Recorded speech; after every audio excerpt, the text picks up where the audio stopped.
সীমান্তের এপারে কাটছে দিন, অথচ বাড়ি ওপারে। কাগজে কলমে তারা ভারতীয় নাগরিক। আদালতও স্বীকৃতি দিয়েছে সেই পরিচয়ের। তারপরও দীর্ঘ প্রতীক্ষার অবসান হয়নি। 4 ভারতীয় নাগরিকের এখন একটাই প্রত্যাশা, যত দ্রুত সম্ভব ফিরে যাওয়া নিজ দেশে, নিজের মানুষের কাছে।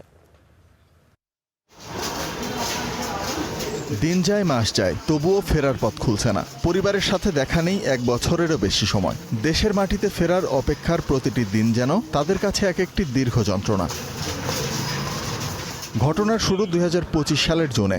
দিল্লির একটি ইটভাটায় কাজ করার সময় বাংলাদেশি সন্দেহে নারী ও শিশুসহ 6 ভারতীয় নাগরিককে আটক করে দেশটির আইনশৃঙ্খলা বাহিনী। পরে কুড়িগ্রাম সীমান্ত দিয়ে তাদেরকে বাংলাদেশে পুশিন করা হয় বলে অভিযোগ। নানা এলাকা ঘুরে তারা পৌঁছান চাঁপাইনবাবগঞ্জে। কিন্তু বাংলাদেশে অনুপ্রবেশের অভিযোগে গ্রেপ্তার হয়ে কারাগারে যেতে হয় তাদের।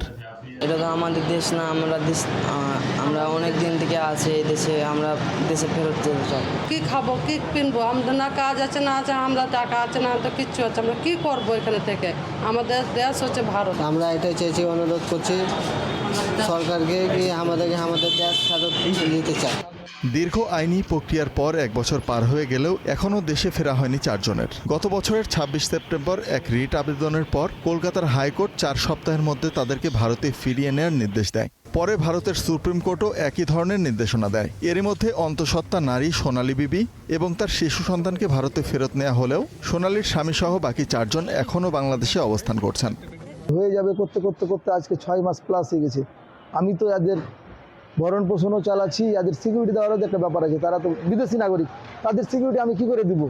আইনজীবীরা বলছেন, আদালতের নির্দেশনা থাকা সত্ত্বেও প্রত্যাবাসন প্রক্রিয়ায় ভারতীয় সীমান্তরক্ষী বাহিনী এবং সংশ্লিষ্ট কর্তৃপক্ষের আন্তরিকতার ঘাটতি রয়েছে। ফলে দীর্ঘ হচ্ছে তাদের দুর্ভোগ।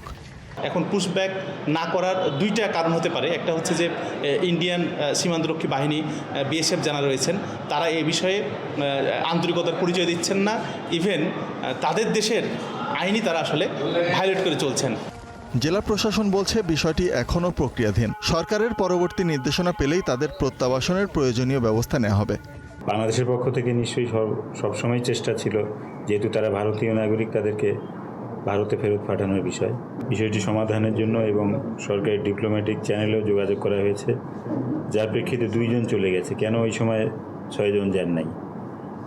নিশ্চয়ই ডিপ্লোম্যাটিক চ্যানেলে হয়তো কোনো সমস্যা ছিল।